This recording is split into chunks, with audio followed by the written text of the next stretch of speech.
Pemirsa militer Amerika Serikat terlibat langsung dalam serangan Zionis Israel terhadap Iran. Keterlibatan langsung Washington, apakah akan berpotensi memperluas konflik di Timur Tengah? Kita akan membahasnya bersama dengan Dian Wiranjurit, mantan Duta Besar Republik Indonesia untuk Iran. Selamat sore Pak Dian. Selamat sore Mbak Vera, selamat sore pemirsa.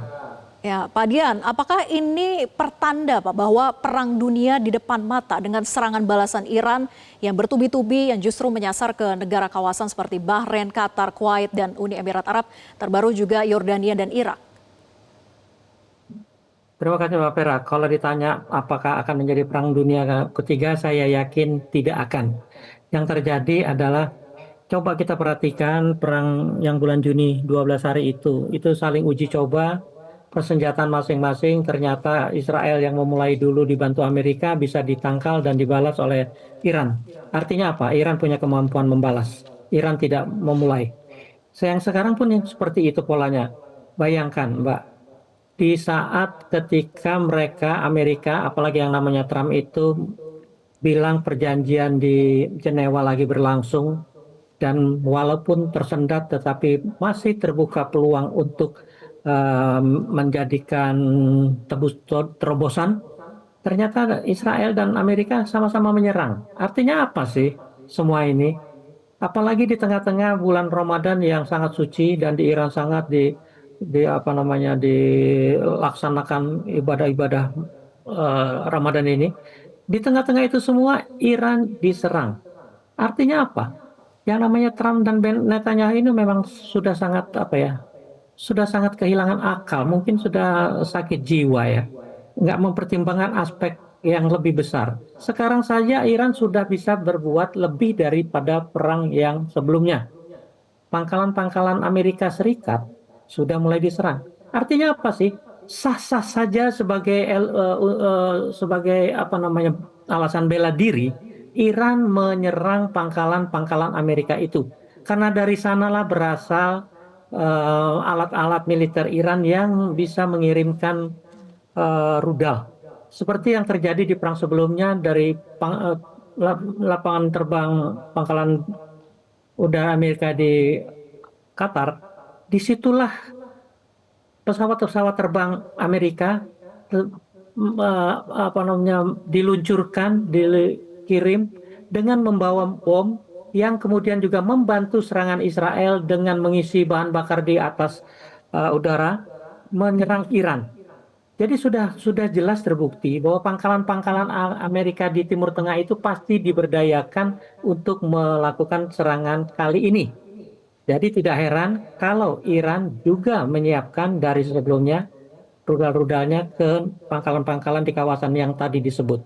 Nah, kalau sekarang ditanyakan apakah akan menjadi perang dunia ketiga, saya kira tidak ya, terlalu luas dan dampaknya. Sekarang saja negara-negara kawasan Teluk itu yakin sudah berpikir sekian kali untuk mengizinkan pangkalannya digunakan. Ya mudah-mudahan dengan serangan Iran ini tidak dapat digunakan ya, tapi artinya mereka pasti terkena getahnya kok. Dan getahnya buat mereka pasti pahit. Kesejahteraan, pembangunan, bisnis yang sekarang sedang booming di kawasan itu akan dengan sekejap menjadi apa namanya medan laga perang yang pasti kehilangan investor, ekspatriat pasti keluar. Sekarang saja sudah dikabarkan lapangan-lapangan terbang komersialnya sudah mulai dipadati oleh orang-orang yang ingin keluar dari negara-negara itu.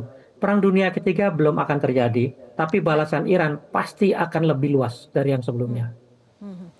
Pak Dian, ini bagaimana kemudian dengan kekuatan persenjataan Iran? Terlebih beberapa waktu lalu Iran berencana membeli rudal canggih buatan Tiongkok. Apakah itu menjadi salah satu yang akan memperkuat persenjataannya? Mbak Vera, alat-alat apa namanya perlengkapan militer dari Rusia dan Cina sebenarnya sudah datang secara bergelombang dari sejak perang bulan Juni lalu, perang 12 hari itu.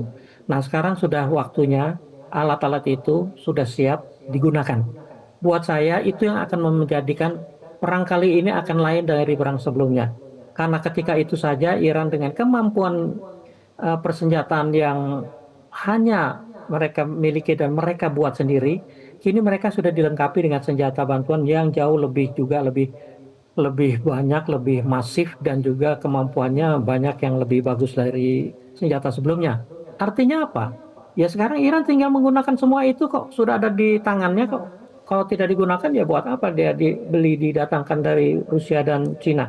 Itulah yang akan membuat perbedaan signifikan antara perang 12 hari tahun lalu dan perang yang dimulai hari ini, yang saya yakin juga tidak akan lama karena Israel pun akan berpikir sekian kali lagi, dan terutama penasehat Trump itu pasti berpikir lagi untuk apakah melanjutkan nasihatnya untuk membiarkan Trump mengizinkan perang dimulai hari ini. Saya kira perang akan terbatas. Siapa kemudian pihak ketiga yang bisa melakukan kembali perundingan? Karena kan sebetulnya jadwal perundingan baru itu akan dilaksanakan pekan depan, yaitu di Wina, Austria. Nah, apakah ini serta-merta menunjukkan kegagalan dari perundingan sebelumnya di Jenewa, kemudian rencana ke depan pun akan batal untuk di Wina ini? Betul, Mbak.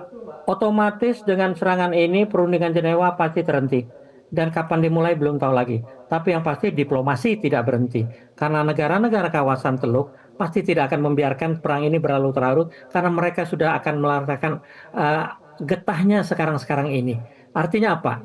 Diplomasi sekarang akan beralih kepada diplomasi kawasan. Tidak lagi diplomasi katakan bilateral yang dilakukan dengan Iran, dengan walaupun ada Cina dan ada Rusia di diplomasi di perundingan Jenewa itu, tapi kali ini diplomasi akan lebih diplomasi kawasan, karena mereka negara-negara kawasan itu sudah jelas tidak akan membiarkan negaranya terkena getah hanya gara-gara menjadi tuan rumah pangkalan-pangkalan militer Amerika. Sebenarnya juga sebelum ini pun diplomasi negara-negara kawasan itu sudah cukup kuat, ditambah dengan Mesir, Turki, dan juga beberapa negara lain. Tapi ternyata itulah yang terjadi. Saya tidak tahu yang dibayangkan di benak Netanyahu dan Trump ini apa ya? Kok hidupnya hanya dibayangi oleh obsesi untuk menghadapi ancaman Iran yang sampai sekarang nggak ada buktinya tuh.